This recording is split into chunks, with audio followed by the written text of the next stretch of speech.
I start doing this. Hi, everybody. It's Nancy Reyes with For Your K9. And Joanne Soike with For Better For Worse. And Lisa Bataska with K9 Defined. Hello, everyone. Let us know you're out there. And today we're going to be talking of a topic near and dear to our house, and that is loose leash walking. So we're going to give you some tips on how to work on it. There's like 1,000 different ways you can do it. And so we're just going to try to talk about a few ways to work on it, especially now that the weather's getting warmer. People are out there walking their dogs more. And also I wanted to preface it by loose leash walking is so important, not only for going out for your regular walks, but really when your dog comes into a group of dogs or into an area where he's panting and pulling and all that, it really draws a lot of attention to your dog, right? So if you have a dog that's anxious or worried or a little more reactive, loose leash walking is a really important skill that should be part of any dog that has reactivity issues or anxiety issues. So that's why it's so important. And hi, Carolyn, Sue. And the other thing is a lot of our community is getting older, myself included. So having large dogs and having them pull is a safety issue as well. So that's why we work on it so much. And we as dogs trainers struggle with it just like everybody else. Some more than others. For some dogs it's easier than others, and for other dogs it isn't. And we've had the gamut of that. And I just have 2 young dogs now, and my lab was quite the challenge to get her not to pull. Actually, both of my labs in my life have been tough with the pulling and dragging and all that stuff. So I know what I'm talking about because I had to do it. My shepherds have been a lot easier for whatever reason. They just don't pull. And it is also one of the most challenging skills as well. Wouldn't you guys agree? Yeah, totally. I think that and housebreaking, puppy. But housebreaking, everyone's willing to go the extra mile because they don't want their house to smell like a toilet. Whereas you can kind of get away from not having to walk your dog, depending on your lifestyle. So, right. Yes. Yeah. And that's a really good point because you're going to work on what's important to you, right? Mm-hmm. Like, I'm going to be honest. If my little dogs pull, I don't care. I don't really work on it that much. I work on it a little bit, but not a lot. But my big dog's pulling, no bueno. I work on that a lot because I can't, because they're going to hurt me. So yeah, I guess it depends on what you find, what's important you work on, right? Like a dog, like I was talking to Amy W yesterday. It's like if the dogs are begging at the table, I don't care about that. It's not something I work on and that I care about. But other people really do care about that. So, right, Joanne, wouldn't you agree? Like it's like, some of the stuff we work on, loose leash walking is a big one for me, though. So I work on it a lot. Yep, I try. I do work on it a lot. I'm trying really hard. You'll see. Oh, God. Anyway, so for those of you, so here's the thing. I know as a dog trainer, we say it all the time. You have to be consistent. It is really, truly, it's like you really do have to be very, very consistent. And we're going to briefly talk about collars and training collars. And I'm going to preface it with this. And I'm not it's not a judgment. It's just, it doesn't matter what training collar you use. A gentle leader or a halty or a front pull harness or a pinch collar, whatever. You should use it as they're a training collar. So you should use it as a training collar. If your dog is like 10 years old and you're still on a pinch collar, then they didn't learn how not to pull. You're just managing it. I just want to be clear about that. So what we're talking here is really truly teaching them not to pull, right? Like not to pull and walk by you and all that other stuff. And and Suzanne actually put it in a good way. When you're walking, let's say we're walking down the street, you're walking down with a friend, you're connected to that friend, right? If your friend is walking ahead of you and ignoring you and just doing whatever they want, you're not having a connection there, right? Everybody's doing their own thing. So when you're walking with your dog, it should be a time to connect with your dog, to enjoy the environment and all those kind of things. So, again, I really work on, I don't want to have to worry about a training collar all the time. It's a pain in the neck. I don't like it. I had to use them, and I've used them. I've used every single training collar out there for different dogs, of course. But I only had one dog that never, I had one dog that did not require a collar, right? And that was, and she's passed away. She never needed any kind of collar of any kind. So anyway, so going forward, we're going to talk, like I said, it doesn't matter what training collar. There's no judgment based on that. It's basically, what you feel that you need to use. The goal is always going to be to get them off the harness or collar or whatever you're using. Right, you guys? Yep. Right. Absolutely. Okay. I think too, like, I guess I think when I look at this, it's like, what are the people's goals, right? So, some people are fine if they have to manage it for the rest of their life. And I guess that's fine if that's what you want to do, right? But don't expect your dog, like, one of the things I think is difficult, I know we'll get into, difficult for me to understand or just comprehend, is like a flexi with a prong or a flexi with a harness, right? Because it's counterproductive, right? So I guess for me, I would look at the tools for the individual, right? And if you understand that that's an issue, I think there's other behavioral issues that'll pop up based upon like who the individual dog is, right? So I mean, I've seen people who use like prong collars, and not saying they're good or bad, but I've seen it. And I'm sure you guys have too. And then it actually it inhibits behavior or it exacerbates behavior. It's kind of one or the other. And then the question is that really what you want? What are you looking for? Are you looking for a peaceful walk and so forth? But anyway. Morgan, they encourage you to use a pinch collar and a flexi. Are you kidding me? Oh my God. My head's gonna explode. I just can't even go there. Oh my God. Okay. Yikes. Wow.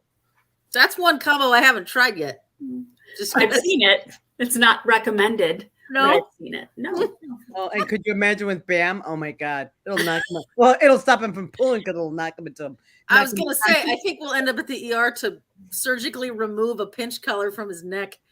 But aw, poor buddy. Not recommended. I get it. Okay, so we're going to talk about collars, and I'll show you. So here's the thing, you guys. As you're working on loosely, just like anything else, you want to work it in a more not as distracting environment, right? When they're like in your house and get the position. I like Kiko Pup. She does a nice job and she does actually a better demo on how to get started with your young dog. So I'm going to actually show you a really quick short video of that, because I like kind of how she's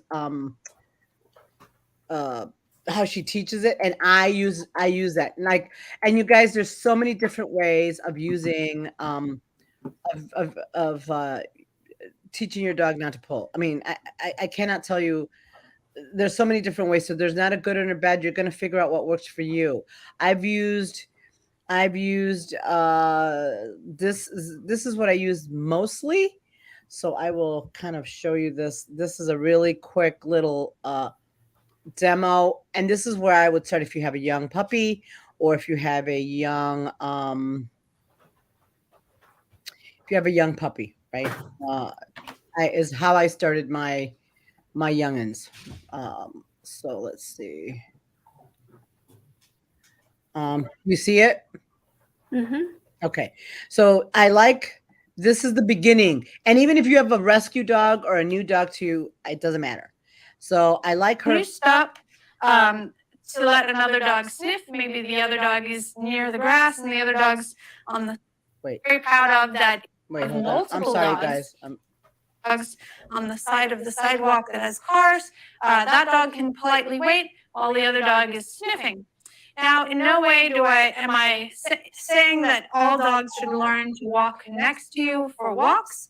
What I think is more natural is for dogs to be off leash, enjoying and exploring and making choices and staying with you, or exploring the environment on a loose leash next to you. So you don't have to teach your dog to walk next to you for your dog's benefit, but when managing your dog in busy environments, say for example the city where you have to keep your dog close, or if you're going to a vet or there's an emergency, say you're evacuating for a fire, it's great to have this skill so your dog knows to stay near you, especially if you have multiple dogs and you need to have them all on leash to evacuate in an emergency or go to the vet or you're on vacation.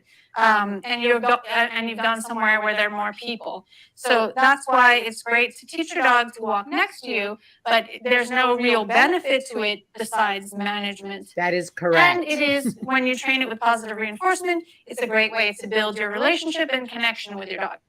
So the first step is simply feeding your dog at your side like this, multiple treats like this. And the reason you're doing that is because you're reinforcing your dog for staying still at your side.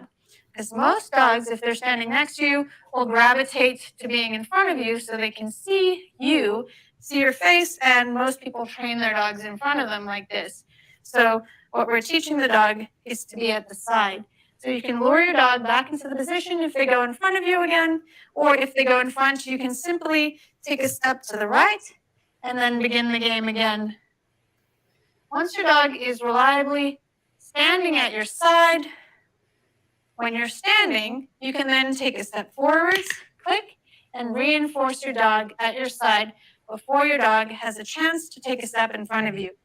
So you're going to take a step, click, and reinforce. If you have a tall dog, you can reinforce. So, you guys, this is kind of how I like to start all of that training, right?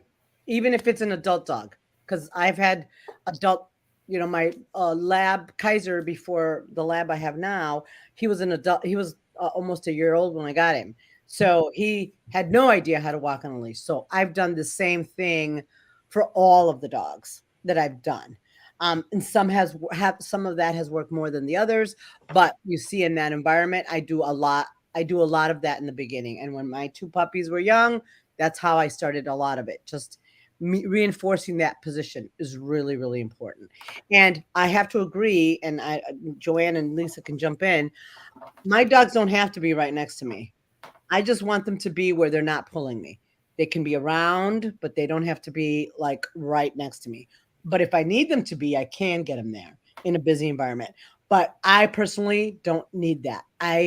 Unless you're doing competitive obedience, and it's also, they also are able to understand the difference too, right?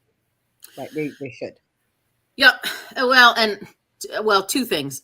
So to add on to what you said, I also agree. I don't need my dogs right next to me. However, if I had a dog that was reactive or that was really fearful, I might choose to reinforce that more heavily than I would, a dog that's fine with the environment. And the reason why is that being closer to you gives a little more aid, just in terms of proximity, right? So the dog can feel a little safer being a little closer to you.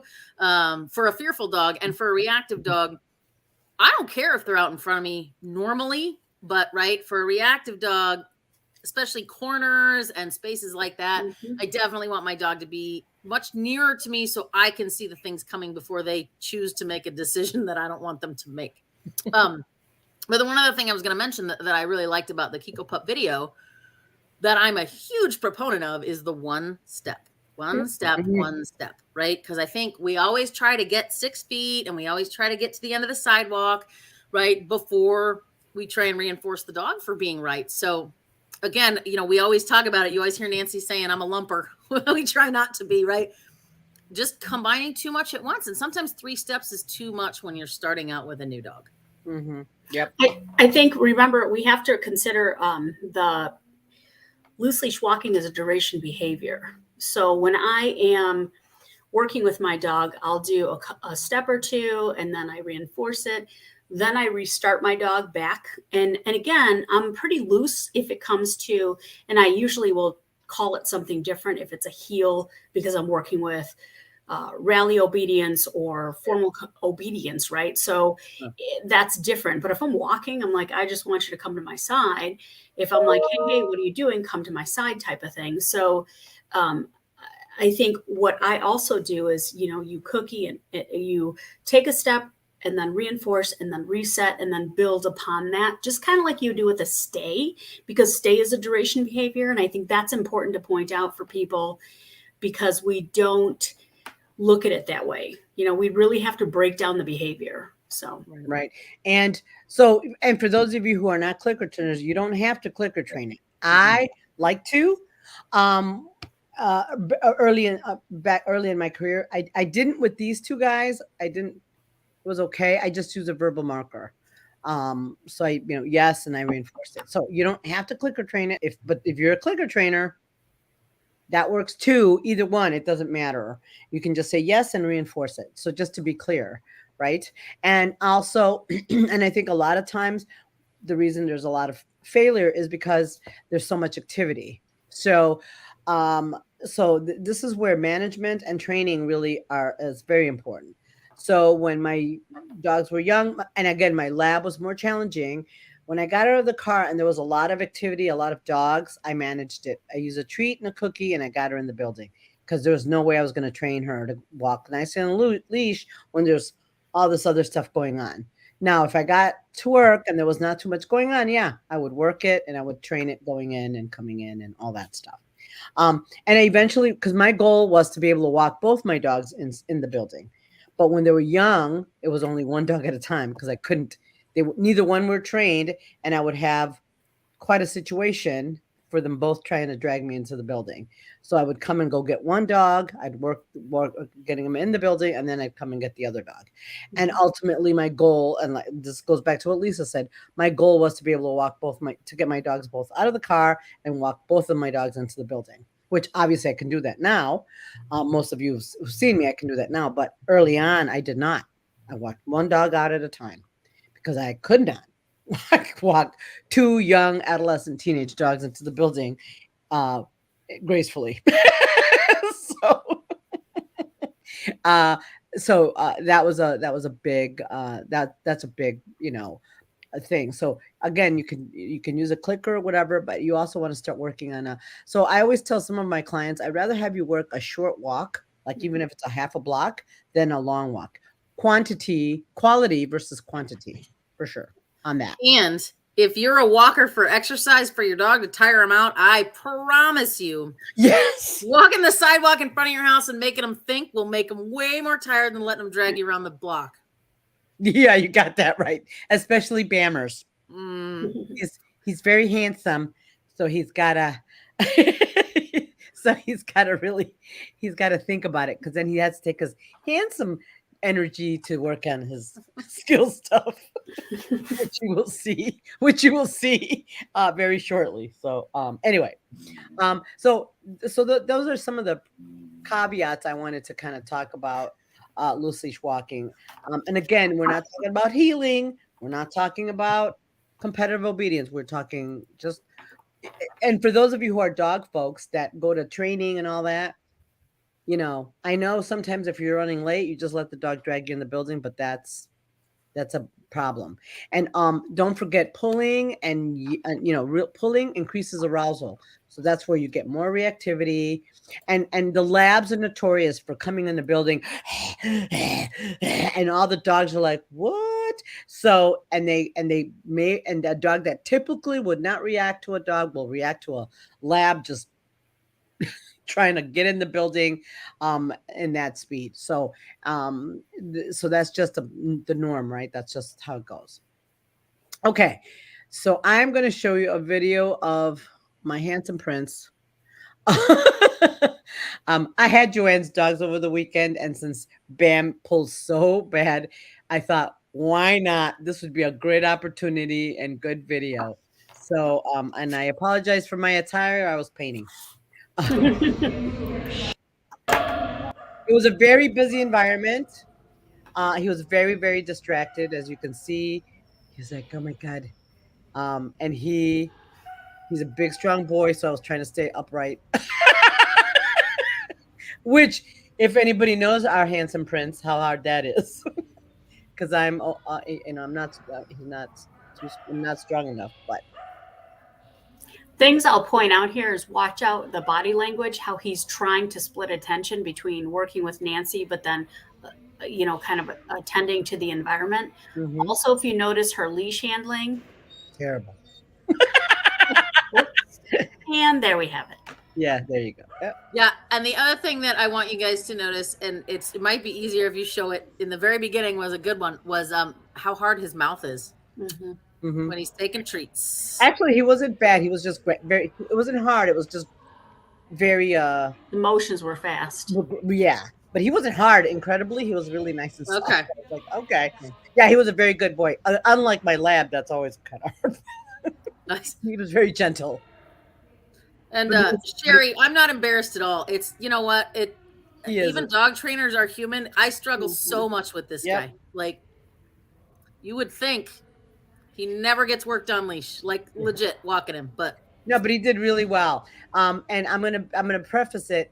There was a human and dog he really liked in the ring next to him. So he was extremely distracted. And there was dogs running agility. So he did an incredibly nice job on that. Like really, really nice. So he was very, very good. And I'm talking to him and he's like, "Oh my God, this is so hard." But his pulling was so much better.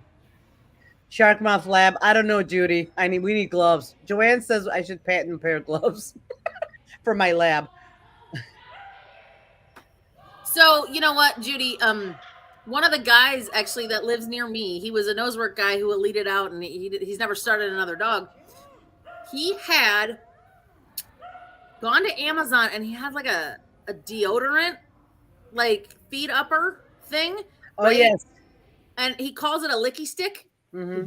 And he just feeds up like something squishy. Otherwise, like the camping squeeze tubes. Yep. Or another really nice version that you can have so that you get your fingers out of the way. So if they shark it, it's not, you don't come away with bloody cuticles. So the other thing that I want you to see, because they're over aroused, and you'll see this with my lab as well, he's coming in front and, he's kind of crabbing a little bit because he's kind of amped up and aroused, which at this point I wasn't going to worry about that because he was staying with me. He did a really, really nice job. So I was really look at her position, by the way. See the position of the hand. So it's not at your waist. It's off to the side and kind of turned inward so that the dog is in between you, your treat. So their head's turned in and their body is sideways. Do you see that? That's important too. Yeah. And he did such, he was aroused, but not so much so that I wasn't able to get him back very easily. So that is when I knew I was really happy with that. He did so well. Because that's fresh out of the crate. But you see, he was like, yep. But I was easily able to get him back. So he was a really nice boy there. He did a great job. Yeah. But I love this dog, so he gets a lot of cuddles and stuff like that. Like I said, he's so handsome. So, but he did a really nice job. This was a very challenging environment for him, and he was fantastic. He did great. But that was the first time he was very aroused, so it was very very hard for him. But he did a really really nice job. But my lab, let's see which one is this. So while you're looking for that, noteworthy, don't start in an environment like that. Right. Yeah. But you see here you got Judy. Here's my lab. Now she's pretty good. I don't really need to pay her this much. I just wanted to use it as a demo. And her, like Bam, you see how she's walking so crooked once in front of me because she's so anticipating the cookie. But I don't care. Well, I'm getting there, Sue. God, you're so pushy. So yeah, so she but you see, even without a cookie, she anticipates it. But I am not doing obedience with this dog, so I, to be quite honest, don't care. So I am not if she crabs in front of me a little bit, I'm okay with it. You know, and usually once we walk or we're walking for a while, it's fine. She starts to straighten out, as does Bam. But initially, they're very very excited, and it's really. Yeah, no, and they're over like both Jive and Jive was over aroused for a different reason because of the food, where Bam was aroused because of the environment, right? He was excited. He was very excited. He wanted to play with his friend. He knew he was going to do a play date, so it was a lot for him. And yeah, if you're starting a dog, like Joanne said, don't start in that environment because that's really he's already had some skills, so. You see what I mean? I kind of upped his game a little bit working on that environment. But if you have a dog that can't handle that yet, don't do that. Right? Don't do that. It's too hard. Yeah, and I think, for those of you who are trying to work on it, if you have to beg for their attention, right, the environment's too much.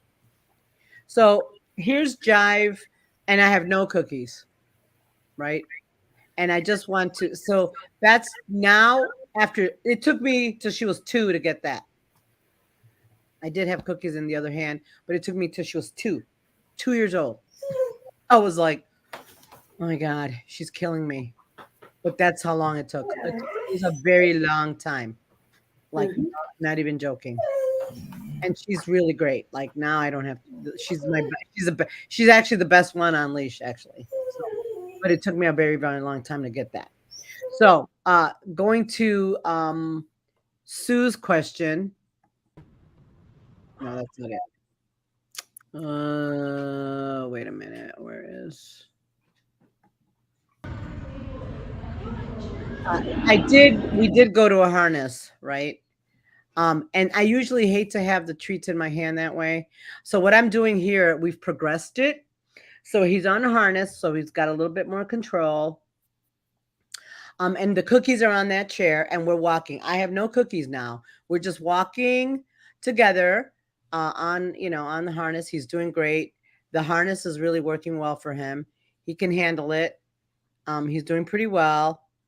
And then we go and get reinforcement, right? So, and as long as he doesn't pull me to it, he gets paid. So he knows where it is. But he knows where it is. So he does a really nice job here. So that's the next progression, you guys, right? Because I didn't have any treats on me, and we just went, and then we just walked a little bit more, and we just got some impulse control, and he's doing fantastic. There's people walking around. He did a really, really nice job. So he was like, okay, I can do that.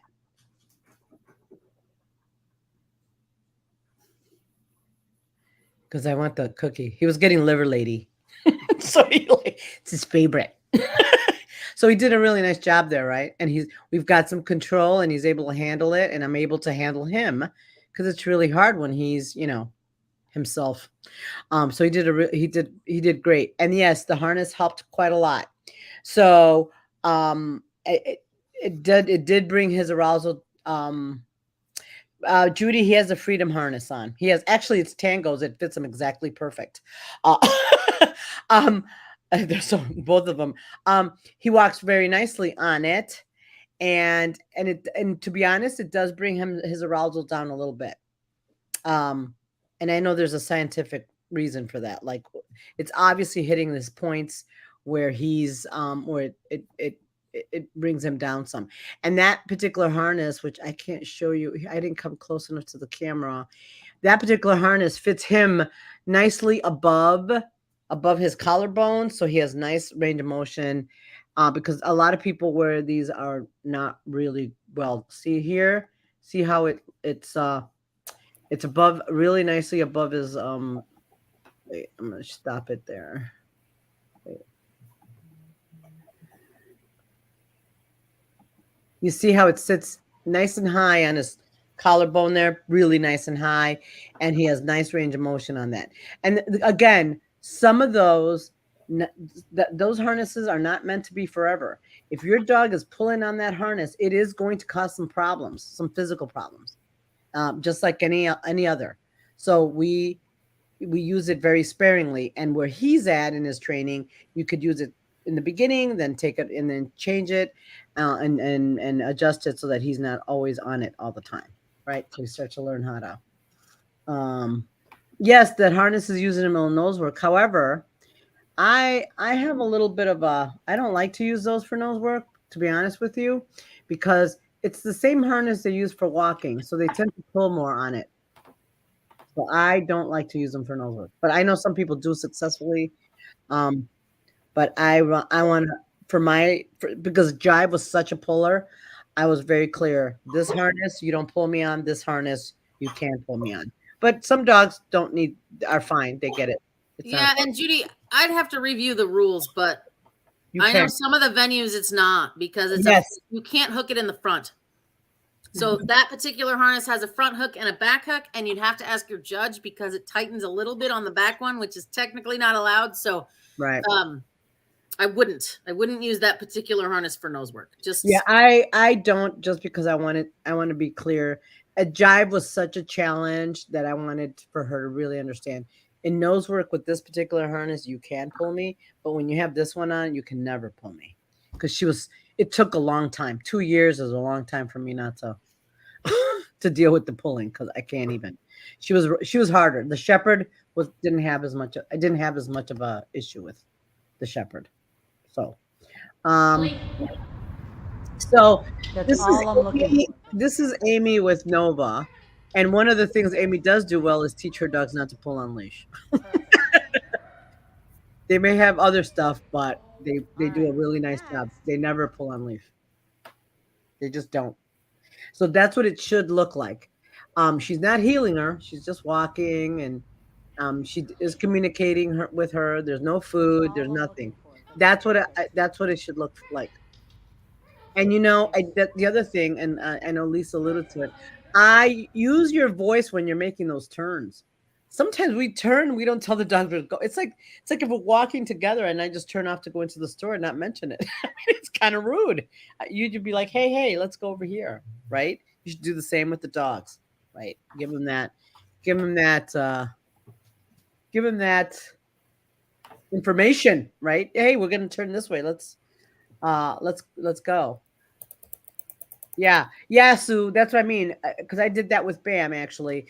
I put the harness on, but the leash was on the collar, and he did fantastic. Didn't go back to pulling or anything like that. So he was awesome. But once he got the idea right, and once he got past that environment stuff, once he got past the environment, now that's why he was tired, Joanne. At the end, as we worked him more, we had this going on. So this dog, he loves her. Oh, I love you so much. So good. But you see what I mean? He was able to keep it together, right?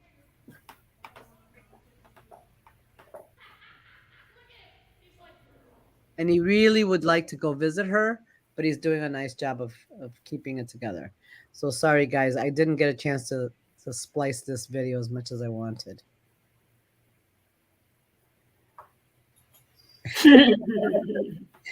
So there, I didn't continue walking. I stopped so that he can work attention. Yeah. So that's the big part. That's the big important part. Like, don't move him. He would have taken me over there. I don't want him practicing that. But he wants to. It's really hard.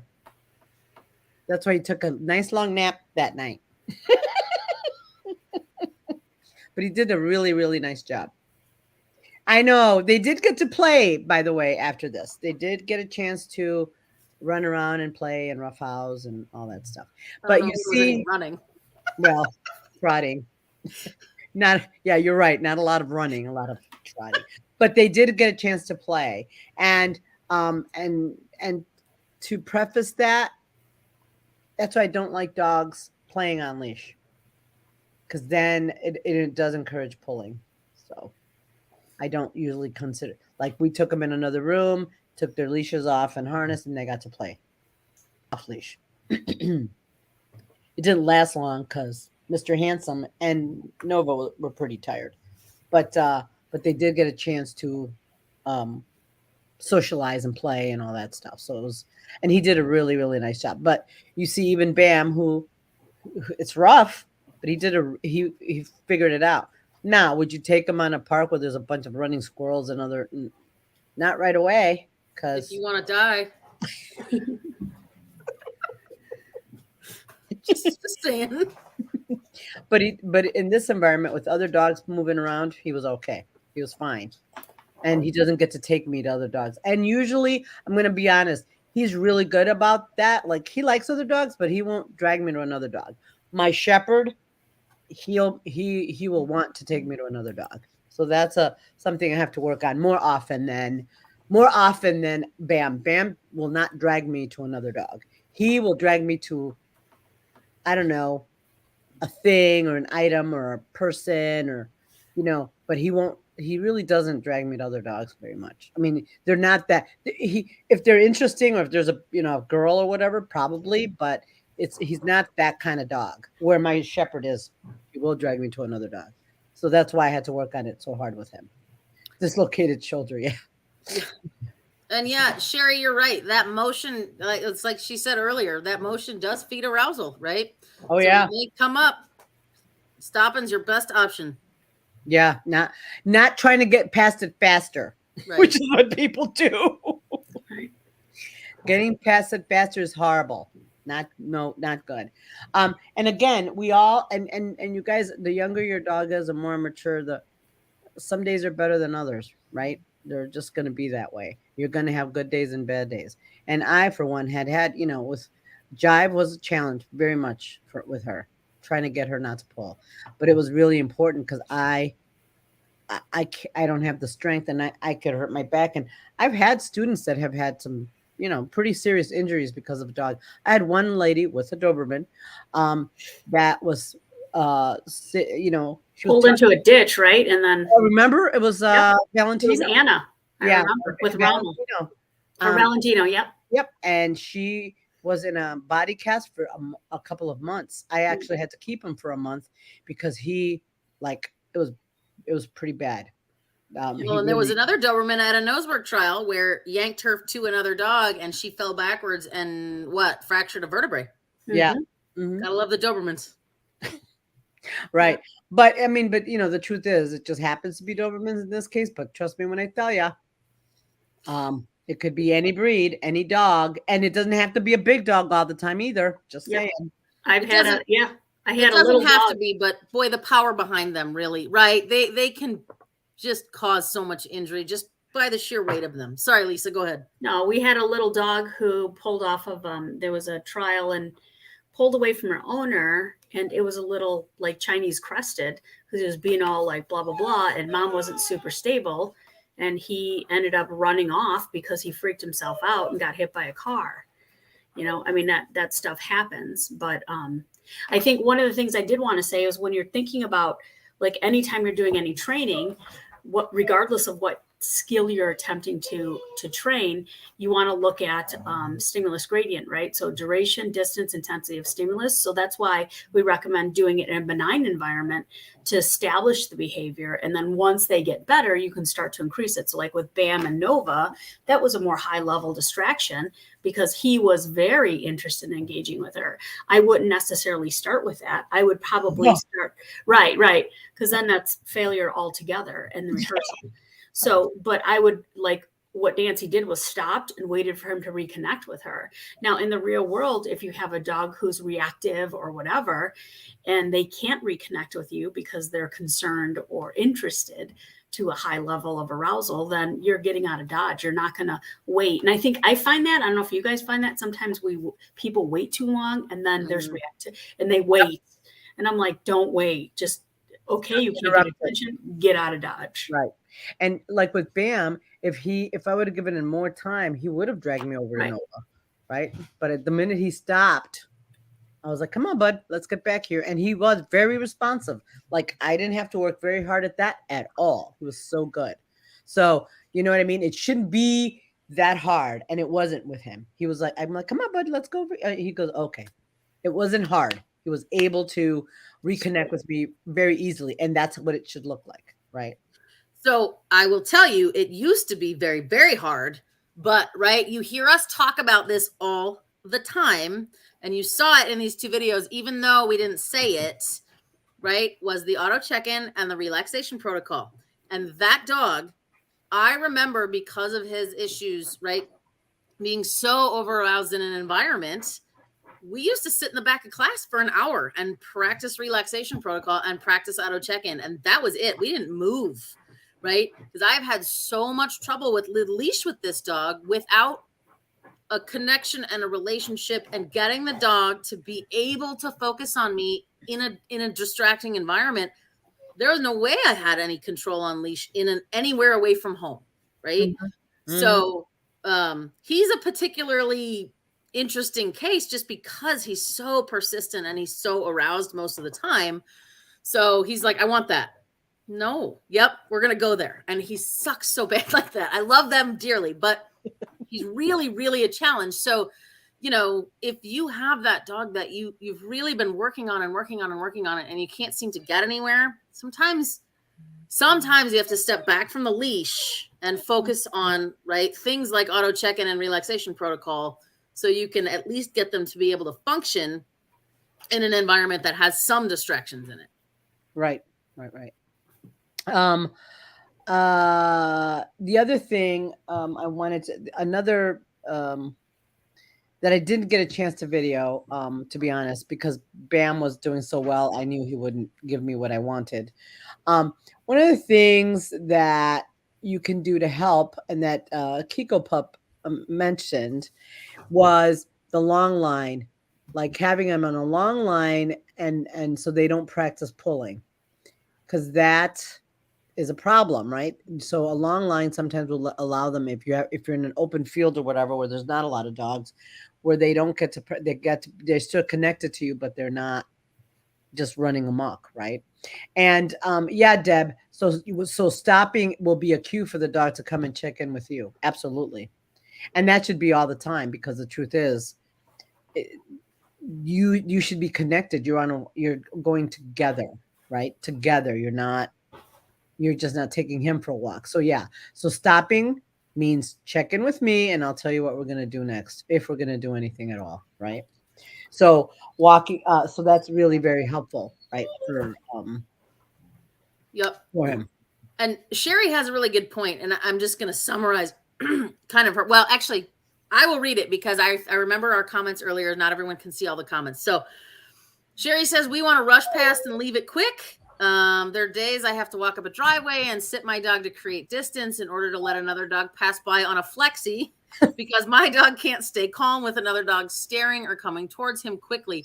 I use an opportunity to create eye contact and feed him lots of treats, even though, and this is the one I really want to address, I feel stress about the situation. He walks away with a good experience. So, you know, Sherry, and you hear me talk about Bam a lot on here, right? And, you know, for Levi, he's a big shepherd. It's classic when we are predicting what's going to happen, because it's happened a lot of times. What happens is, classically, we hold our breath and we choke up on that leash, because we know we're going to get dragged, or they're going to, you know, pop out and hit the end of it. And so it's important to sometimes practice with no dog, right? And create a situation in your own mind. What am I going to do when? What would I do if? So you can sort of walk through it for you a knot for the dog, you know what the dog's going to do, right? They've done the behavior a bunch of times. And usually it's one of two things. Either they're going to hold it together or they're not, and they're going to hit the end of the leash, right? So we don't want them to hit the end of the leash. We want to be able to get them to a place where they can hold it together. But if you're nervous about the situation and you so much as make that leash tight at all, it can trigger so many different responses in the dog that are never good. Especially if you have a working dog, a Shepherd, Doberman, Boxer, Rottweiler, any of those. That's how they agitate and use it, teach them how to bite a sleeve, right? Is agitation and the tightening of the leash. So, and some dogs, we had a client dog that the minute you tightened it, blah, blah, blah, blah, the minute you relaxed it, fine. Tighten it, it was just like magic. The leash was created, was the difference between that agitated barking to just being like, okay, it's all good, right? So it's one of those things you want. And one of the interesting things, and I don't, for those of you who have Shepherds and Dobes too, because they tend to, when somebody else handles them, they tend to be like, you're not my mom. I'm just gonna do whatever I want. So I make sure that my dogs understand that they don't get to pull anybody, right? No one. And that they get reinforced by people that know the rules. Because I think it was right. I remember Cha-Cha, Lisa, with Nancy. I gave her, she was 7 months old. I gave Nancy the leash and she just took. I was like, okay, Whoops. Gotta work on that. I gotta work on that. Yep. Poor Bam almost drug Amy out your front window. Yes, she did. Yes, she did. So anyway, so you guys, this is what we're talking about. So Lisa, you had some video, right? Or yeah, I did. I sent some video to address. Sarah Pyle had talked about her Aussie Barkser while we walk. I think one of the other things too is that remember walking is a natural behavior, and I find sometimes when we're working on it, we do a lot of looking at our dog to make sure that they're following us, and sometimes I think the eye contact can prompt, hey, we're working, where's my cookie, and depending on who the dog is. So I think sometimes we have to be natural. It's like you grab it and move, just like have a point A to point B too, so that your dog understands, oh, just because I'm not staring, I'm looking at you doesn't mean. I remember Suzanne saying that when we were walking. She's like, stop looking at your pretty dog, right? So just keep going forward, because sometimes I think that's a cue for the dogs to be like, oh yeah, we should be getting a cookie and we're working. And I find that just overall, just training period. So sometimes our natural behavior where we wouldn't necessarily do it is important to rehearse as well. Yeah. And I did send some video too. Because to Joanne. Hi, Joanne. Yep, sorry. My V's trying to bury nothing, and the last time that happened, we had like a totally bloody nose at the end of live. So I'm like, hey, stop it. I know. So he was burying his food while he was here, so he had that started already. Already has a scar. Oh, poor buddy. Oh, gotta love it. Okay, so we had part 2 with Pan. Yeah. So, and I think this was an inside one where I was teaching position. And so she was new to me at the time, March, April-ish, and we were working on just position itself. And I think I was might have been moving a little bit with that. So, and then we did an outside. Make it bigger. I am. Relax. Like, there you go. So I have a leash on her, but I personally prefer to work without a leash initially. Yes. Just because I find my leash handling can not be so great, especially if I'm a little concerned. Right now, I know she's safe. So I'm working on position. I am not attached to right or left side. The only time I really care is if, we walk into a ring for rally or obedience, and then I'm like, left is important. So I'm reinforcing both sides. But if you see my hand position, I have her in between me with her head slightly out, just to create value in that position. Lots of cookies for it. Because I think sometimes we get them ahead of us too much. We do a lot of frontal training. And when we do that, the dogs are like, oh, we always go to the front for the cookie. Yep. So we were just reinforcing both sides. And the other thing, you guys, most of you, when you guys are training stuff, don't physically handle the dog. Use treats. The leash is just there for safety. Right. And that is true when you're on walks and when you're trying to get your dog. Initially use treats. Eventually they'll just follow your hand. You shouldn't physically have to manipulate the dog to do stuff. They Yeah. should do it because you're asking them. So, like in agility, for example, if you want them to come by you, they should just come. You're just going to reinforce for that position instead of having to physically manipulate them there. Same with walking on a leash. You shouldn't use your leash. The leash is just there for safety. It's only there for safety. And like I said, walking and off leash is a more natural place for the dogs to be. The leash, again, because we have leash laws and we have to have them on leash, but to train it and not leaving and all that is a really good plan, right? You should teach the dog to be able to do that on their own. So here, at a certain point, I went ahead and grabbed the leash and then was working on position with the leash handling part. And you see my leashes try to be as loose as possible, because if a dog adds pressure to the collar, I want them to be attentive to me, right? I want them to not pull under pressure, under that resistance. Hello, Fido. And I know he has to make his weekly appearance.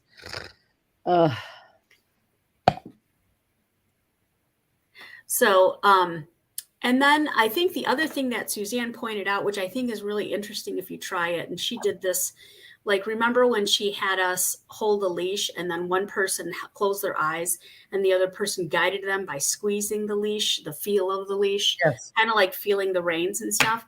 It totally makes a difference. I mean, there's a difference between consistent pressure and holding with tension on the leash to the collar versus if you're squeezing it, there's an interruption of pressure.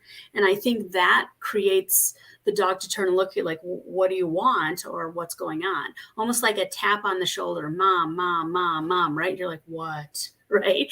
And Right. so, and I think that's something else. I mean, I find we're kind of terrible at leash handling. I mean, I know I am, and I've created a lot of reactivity with it, AKA Charlie, and then tried to fix it by doing other techniques and, including a prong, which was totally not for him because he was Mr., nervousness. So, and here I didn't care. So her leash kept getting under her big long legs. And I really didn't care at that point because it wasn't affecting her performance of behavior. So, and she was still eager to work. Right. So yeah, it's one of those things that you're just going to reinforce. And Lisa does both the positions, but if you only want to just focus, like I usually just to keep them on left because I'm left-handed, Right. but you don't have to. It doesn't matter. And I usually, if you're going to do a sport like agility, your dog should be able to be comfortable on the right and on the left, so you can start teaching them that earlier instead of waiting until you start training for agility, because in agility they have to be comfortable on both sides. So doing it this way would be helpful. And again, it's not going to really affect too much. The only thing what you want is wherever you say the dog should be is what you should reinforce, because you don't want the dog crossing in front of you crossing in front of you. So that's an important piece, right? One other thing I did want to mention. So Mike Shikashio, when he works with his dogs, he actually has a leash on the same side of the dog, Yeah. which for me, when I first started learning, I'm like, I would do that. But then I also find myself manhandling the dog and using the leash as kind of a wheel. Right. And so I was like, I don't like it. So for me, this made sense because I became more aware of how I was handling the leash. But I like the way he uses it. And now that I'm more savvy in leash handling, I can then use that. So I think it's a start, right? Everything is a start to help you change your behavior so that you can communicate more clearly to your dog. Right. Right. But you can see through this process, she's figuring out, and I'm doing the little bit of steps and she's doing pretty well with it. Now she's doing a lot of staring at me, but we're in training, we're learning, understanding what the behavior is I want. Eventually I won't feed as much and there was a cookie for her. Kind of, she wasn't necessarily paying attention to me, but the behavior of the position was understood better. So one of the things, how old is she here? Here, I think she was about 7 months old. Okay. So, I mean, and this is just to kind of put in layman's terms, one of the things that I think it's really noteworthy. It was almost at a minimum 5.5 minutes in before you really ever tried to walk with the dog, right? Exactly. So when we talk about like lumping behaviors together, this is it, right? Because what's the end goal? I want to walk on the leash with my dog, right? So we don't take the time in the beginning to actually reinforce, hey, stay near me, stay next to me, stay on the side of me, right? And so all we're trying to do is add motion to something that has a missing chunk of foundation. Right. Oh my God, my cat. And I think if you want to skip to the next one, we go outside. And I think it was like I do pieces, right? So that was one session. And then of course I changed and said, okay, let's take this outside and see what your understanding is. Can you still sustain the behavior with limited distraction? And so here we are, and I was having my trusty husband videotape, which is always fun. I'm glad you had the volume on. So there. And see how she's distracted? We're outside. And there I was helping her a bit.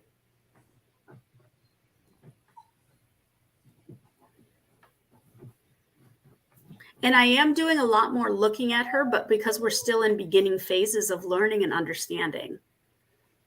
Good. But she also kind of went forward, and then she's like, oh, wait. And did you see how she hit the end, and then she kind of turned back? Now, I helped her a bit on this piece because I did a little bit of motion. And remember, as herding breeds, super hypersensitive to visual stuff. So she's like, oh, wait. And then she's noting that my motion, when I stopped, she came back to me, right? So sometimes that stuff can help. And then I just switch sides there. And I was like, hey, that's not what I want. You see his finger off to the left. Yay. Good video. Hey, he was trying to help. I'm good with that. That's right. Whoops. Yeah, I know. I'll pay attempts, all kinds of them, whether they're from people or dogs. You could have had Nancy video, and then we'd have the sticks in the basket the whole time. I know. Because I am a horrible videographer. Oh my God. That's why I looked at the Pivo, because I was like, okay, I'm getting a little frustrated with you. So then I did the Pivo, but I am awful because I get watching the dog and I'm like, oh my God. So yeah, this was just out on our driveway. Notice I'm on the pavement versus the grass, because if I have a super sniffy dog, that might be a little too challenging. So, and it was a reasonable day, kind of cool because I have a sweatshirt on. But this is how I started. Mm-hmm. Yeah. Yeah. So, and you guys, it takes, like I said, it takes a long time. So that means when you can't train it, you're going to manage it. You're going to use a treat. You're going to use whatever you need to manage it. So, and like I said, there's no judgment on the training collar, whatever you're going to use. However, make sure that your goal is always going to be to come off of it and stop using a collar. And if your dog likes to bark while they walk. So Sarah, one of the things that helped me with my lab Kaiser, he was really a pretty hard puller, a lot like Bam. I started giving him a ball for him to walk around the neighborhood with it. And that was very helpful. It made him work a little harder, and it kept him quiet. And it just gave him a little bit more of a workout, and that seemed to help. So I don't know if that's a possibility. I don't know if your Aussie likes toys or whatever, where they carry it for a little while, and then that might help with getting while you're working on the loose leash walking too. Yeah. Right.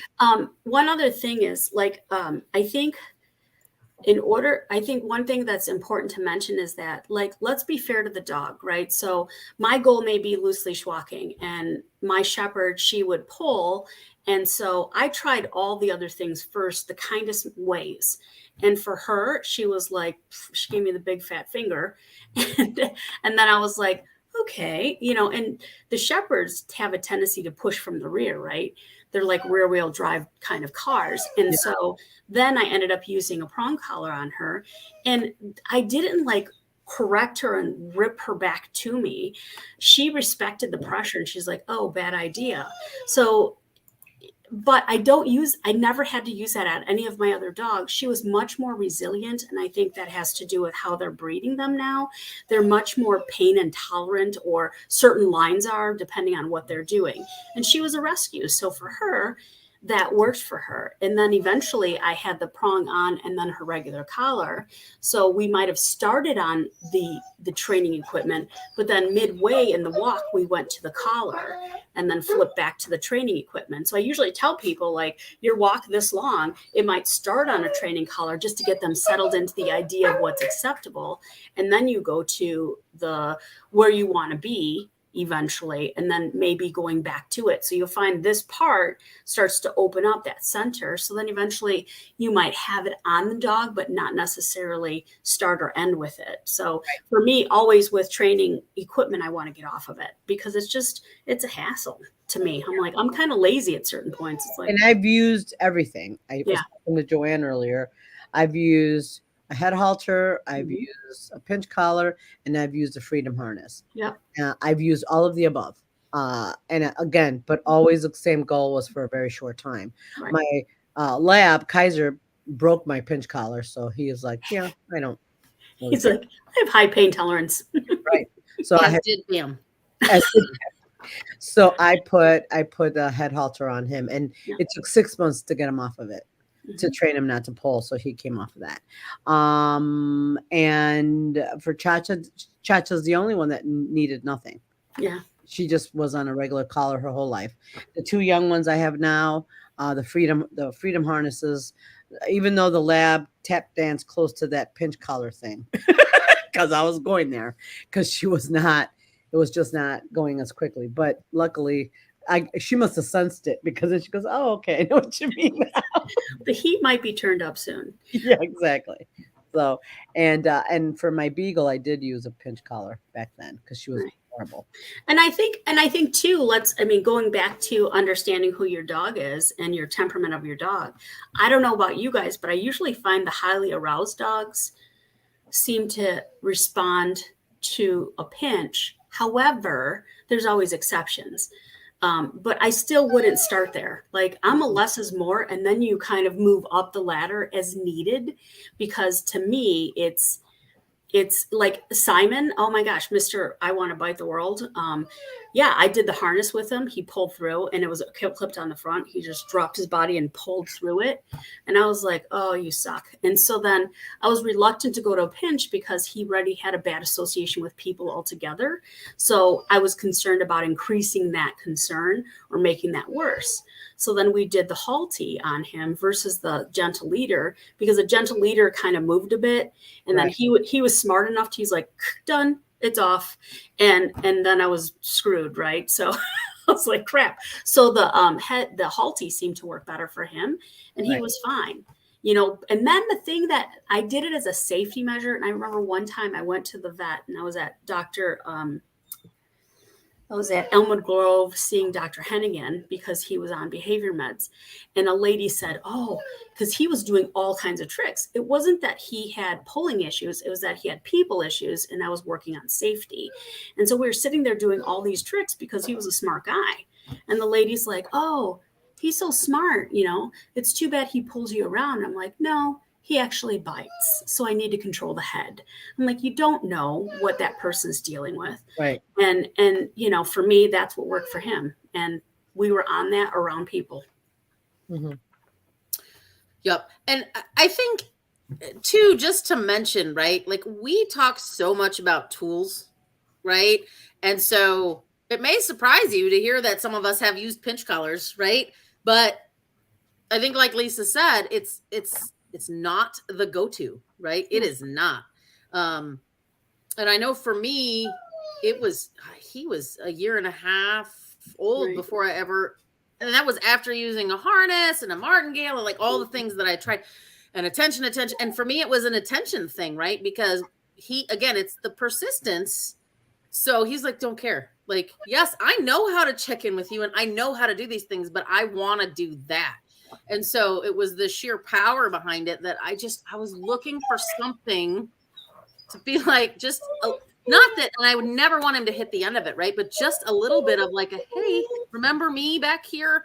And yeah, it worked for like 3 weeks. And then he's like, and he ended up breaking it. And I was like, okay, well, that was. Did you find that and sometimes I find that increase, like with some dogs, it increases arousal depending on like who they are. So if they have like people issues, I mean, I'm not one to put a prong or a choke on a puppy. I'm just not. Nope. I'd rather teach nowhere to go. Right. Exactly. It's too high on the ladder of where I can do where I'm at. But yeah, I'm like, no, teach it. And then the other thing I like to teach, which I know both of you do, is the follow me game, right? Yeah. To teach them off leash in new environments or enclosed environments to follow you. And I think that's an invaluable tool. Again, Suzanne Clothier, like be next to me on either side and you'll get cookies for it. And I turn and the onus is on the dog. And then you tie that leash to it and you're good, right? It makes a difference. Yep. And Susan, Sandra, behavior meds work for reactivity in dogs. It depends. It depends what the problem is. Right. Behavioral meds are just that, behavior meds. If the dog is having a behavioral issue, meaning a high level of anxiety or because usually reactivity has to do a lot with anxiety. Mm-hmm. So if your dog has anxiety, but it depends to what level. And there's a protocol that we use, and we do recommend depending on the dog or the situation, but usually the main reason we recommend behavior meds is if there's a big anxiety component. Mm-hmm. And what I mean by anxiety is that even at home, the dog has some anxiety issues. So if they're fine at home and they're just reactive, we just don't put dogs on meds willy-nilly. Usually if the recommendation is to be on meds, it's usually a pretty good reason. Yeah, and just putting them on meds, it's not going to fix your problem. The meds are a way to allow the dog to be in a better frame of mind so that learning can occur. So you still have to do all the work. It's just helping them to be in a better learning state, right? Yes. Right. So, yeah, I've seen a lot of that too, where it's like they throw them on meds and then that's it's just a Band-Aid to the disease, right? Or the ultimate issue. Right. It's important to know, like we know the how. Like all of us have trained multiple things in multiple ways of how, but what's more important, I think, is the why. Why is this occurring? Because the how is treating a symptom. Right? It's I have a cold or I have the flu and I need to help my symptoms so I can go to work, but it's not going to solve the basic issue.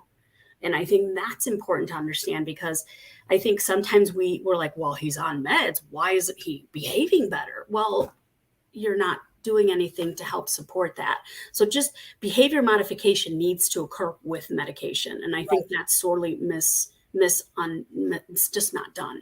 Right. You have to, the reason if we recommend medication is so that the learning can happen. Right.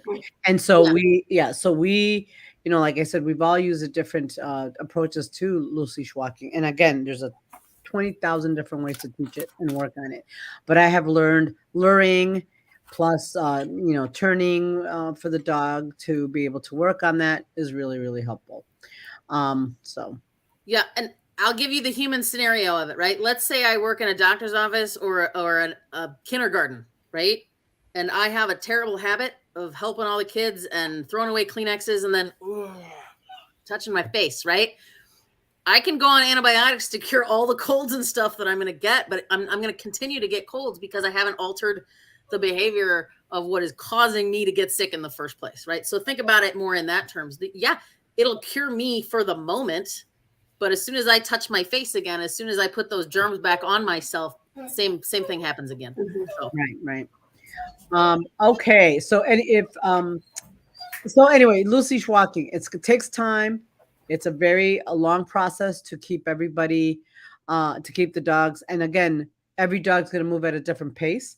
Like I said, Cha-Cha learned how not to pull by the time she was 8-9 months. She was great. she was 2, and the boy was somewhere in the middle. So, and even now he's getting a little bit more. He likes to go visit dogs because he really likes dogs, which is great. But yeah, pulling me to go visit them is not okay at all. And yeah, Sherry, I am with you on that. Putting the dogs on meds to keep them in the obedience ring makes me. It's like for if the dog is the med should be for a reason, like a life's reason, like Functionality, right? functionality, not to Yeah. get a not to title, right? Right. I'm with you Yeah. on that. I'm with you on that. Well, guys, I hope you found this helpful, and stuff to use, and also as an inspiration not to give up, because trust me, it does take a long time. It is one of the most challenging. And so I wanted you guys to really, we're going to give you some tips to work on that. Happy birthday, Deb, tomorrow. And those of you, because I know I have a few people that share a birthday with me tomorrow. So happy birthday to you guys. Anyway, have a wonderful rest of the weekend, and we'll see you all next week. And we're not singing My Darling Husband. Of course, there's your husband throwing his 2 cents in. Bye, guys. Have a good night. Bye,